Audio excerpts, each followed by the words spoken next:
आज डिस्कस करेंगे milling operations के बारे में। मिलिंग ऑपरेशंस कौन कौन से होते हैं और वो कैसे वर्क करते हैं। मिलिंग ऑपरेशंस हमारे मेनली दो पार्ट्स के अंदर, दो कैटेगरीज के अंदर डिवाइड होती हैं। पहला है हॉरिजॉन्टल मिलिंग। हॉरिजॉन्टल मिलिंग में क्या होता है, जो हमारा कटर होता है, जो कटर का एक्सिस होता है वो हॉरिजॉन्टल होता है वर्कपीस के।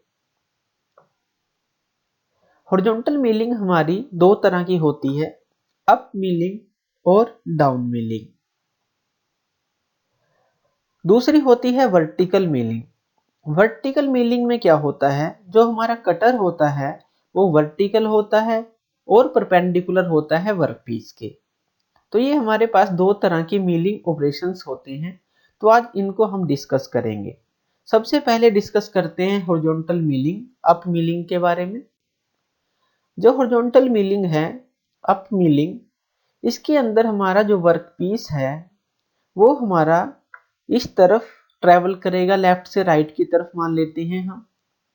और जो हमारा कटर है वो क्लॉकवाइज रोटेट करेगा। जब ये इसकी तरफ जाएगा और कटर क्लॉकवाइज रोटेट करेगा तो ये अप मिलिंग क्या है, जो इसका कटर है इस वर्क पीस को ऊपर उठाने की कोशिश करता है जब ये इसके कांटेक्ट में आता है। क्योंकि कटर हमारा क्लॉकवाइज रोटेट कर रहा है, तो जब ये इस पे फोर्स लगाएगा ऊपर उठाने की इसको कोशिश करेगा, तो इसको हम अप मिलिंग बोलते हैं। जब वर्क पीस और कटर की जो रोटेशन है वो अपोजिट हो, वर्क पीस इधर से आएगा और ये क्लॉकवाइज रोटेट करेगा, तो दोनों का मोशन अपोजिट है।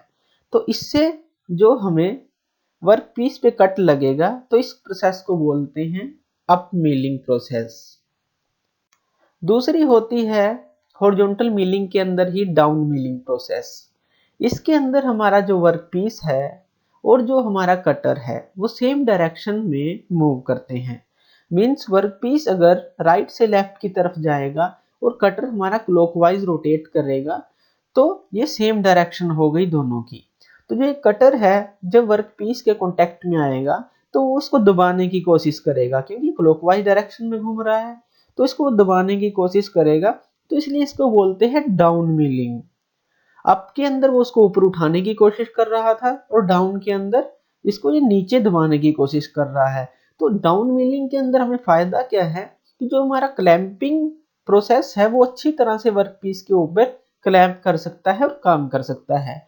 अप मिलिंग भी अच्छी प्रोसेस है, लेकिन उसमें जो क्लैंपिंग है वो अच्छी तरह से होनी चाहिए एज अगर हम कंपेयर करें डाउन मिलिंग से।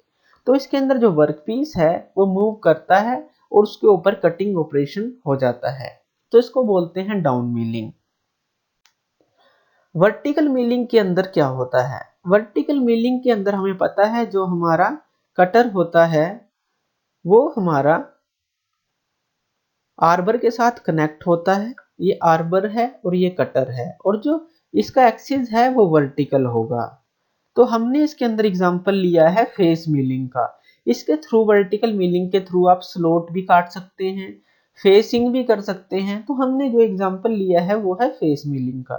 तो इसमें जो हमारा कटर है वो रोटेट करेगा, वर्क पीस आएगा और उसकी जो फेस मिलिंग होगी, फेस मिलिंग ऑपरेशन हमारे वर्क पीस के ऊपर हो जाएगा। तो इस तरह से हमारा वर्टिकल मिलिंग काम करती है। तो वर्टिकल मिलिंग के और भी कई एग्जांपल हैं, तो हमने आज एक ही लिया है। तो इस तरह से हम हॉरिजॉन्टल मिलिंग और वर्टिकल मिलिंग को समझ सकते हैं। थैंक यू ये वीडियो देखने के लिए। और ज़्यादा अपडेटेड वीडियोस के लिए आप मेरे चैनल लर्न एंड ग्रो पे मुझे सब्सक्राइब कर सकते हैं। Thank you.